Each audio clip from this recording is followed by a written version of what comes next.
এবার রাজধানীতে চলাচলকারী মেয়াদ উত্তীর্ণ ও ফিটনেসবিহীন গণপরিবহনের বিরুদ্ধে নড়ে চড়ে বসেছে প্রশাসন। সোমবার যৌথ বাহিনীর সহায়তায় রাজধানীর খিলক্ষেতে অভিযান চালায় বাংলাদেশ সড়ক পরিবহন কর্তৃপক্ষ।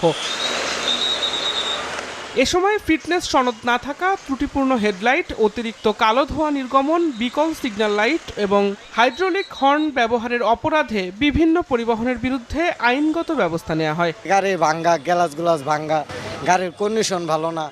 ওনারা তো চায় যে রোড একটা ভালো জিনিস চলো। আমাদের মহাজনে একটু দুর্বল আছে, বুঝছেন, যার কারণে এটা করতে পারতেছে। 10,000 টাকা জরিমানা দিছি, বলতেছে যে রোড পারমিট হচ্ছে গাবতলির, গাড়ি আমরা আসছে এই জায়গায়। এছাড়াও আইন লঙ্ঘন ও অননুমোদিত যন্ত্রাংশ ব্যবহারের অভিযোগে বেশ কিছু মোটরসাইকেল চালককেও আইনের আওতায় আনা হয়। জব্দ করা হয় অবৈধ যন্ত্রাংশ। নির্বাহী ম্যাজিস্ট্রেট শিফা নুসরাত পরিচালিত ভ্রাম্যমাণ আদালতে এদিন মোট 16টি মামলায়